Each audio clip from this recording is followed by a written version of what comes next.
존경하는 여수 시민 여러분, 의장님을 비롯한 동료 선배 의원님 그리고 시장님과 공직자 여러분 반갑습니다. 2023년 회계연도 결산을 검토하면서 저는 한 가지 질문을 스스로에게 던졌습니다. 정말 여수시는 예산이 없었던 것일까? 결산은 분명히 말하고 있습니다. 예산은 있었다. 다만 시민에게 쓰이지 않았을 뿐이다. 2024년 여수시가 남긴 순세계 잉여금은 무려 1,441억 원입니다. 이는 시민이 낸 세금이자 시민의 삶을 회복시킬 수 있었던 예산입니다. 그러나 어떠한 보편적인 민생 지원도 이루어지지 않았습니다. 기억하실 것입니다. 코로나19 시기 지급되었던 1인당 30만 원의 재난지원금, 당시 총 700억 원의 예산이 투입됐습니다.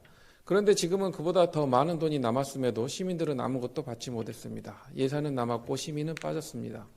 결산서 세부 항목을 보면 더욱 심각합니다. 2월 된 사업비 1,925억 원, 반납된 보조금 152억 원, 집행되지 않은 기금은 100억 원 이상, 미수납 지방세 372억 원, 정리보류액 40억 원 등 총 4천억 원에 달하는 예산이 손도대지 못한 채 남아 있었습니다.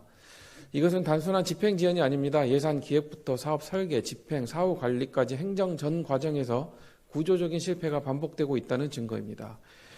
특히 2월 사업비 중 상당수는 해마다 반복되는 상습 2월 사업입니다. 타당성 검토 없이 일단 예산을 편성하고 추진 계획과 집행 일정은 뒤따라가는 형식적인 편성 관행이 만연해 있습니다. 그 결과 집행은 해를 넘기고 실효성은 떨어지며 사업의 신뢰도까지 저하되고 있습니다.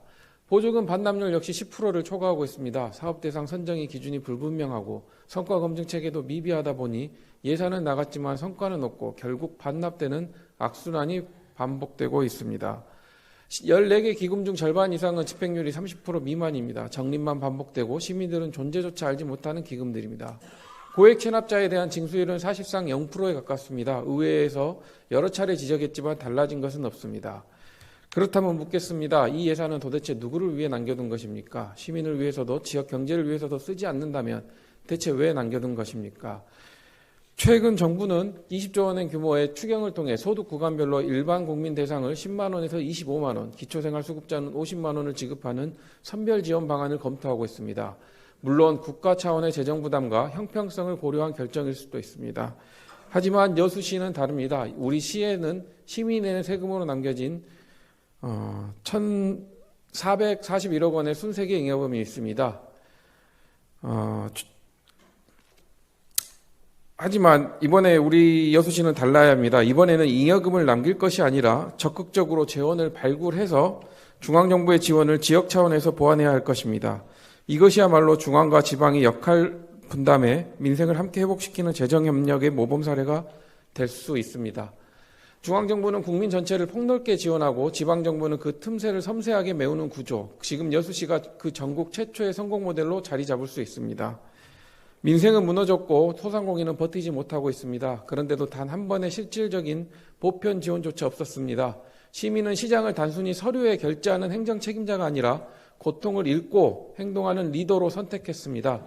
시장님, 지금 그 자리는 권한을 누리는 자리가 아니라 책임을 지는 자리입니다.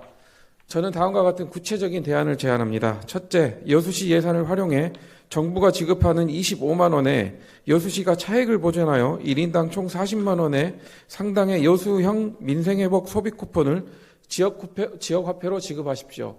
이는 소비를 통한 실질적인 지역경제 회복의 마중물이자 우리 여수 시민에게 돌아가는 직접적인 생활 안정의 지원이 될 것입니다. 둘째, 3년 이상 반복된 2월 사업은 구조조정 및 타당성 재검토를 통해 전면 재검토해야 합니다. 셋째, 기금 집행률이 30% 미만인 항목은 통폐합하거나 폐지하는 방향으로 조정하십시오. 넷째, 정산율이 80% 미만인 보조단체는 차년도에는 감액 또는 지원 중단을 검토해야 됩니다. 다섯째, 고액 체납자 명단은 분기별 징수 현황을 의회에 보고하고 실명 공개 등 실질적인 징수 대책을 마련해야 됩니다. 예산은 남기는 것이 목적이 아닙니다. 시민을 위해 지금 제대로 쓰는 것, 그것이 예산의 본질입니다. 그리고 만약 정말로 예산이 부족해 시민을 지원하지 못하는 상황이었다면 의회와 함께 그 해법을 고민하자고 말했다면 오히려 그것이 행정이 제대로 작동하고 있다는 신호였을 것입니다. 이를 단순한 섬으로 보지 마십시오. 그 안에는 시민의 삶이 담겨 있습니다. 그것이야말로 행정의 출발점입니다. 매년 수천억 원의 예산을 남기고 같은 질타를 받는 이 구조는 이제 멈춰야 됩니다. 시민을 향한 행정, 예산의 주인을 잊지 않는 시정, 지금부터라도 바뀌어야 합니다. 경청해 주셔서 감사합니다. 수고하셨습니다.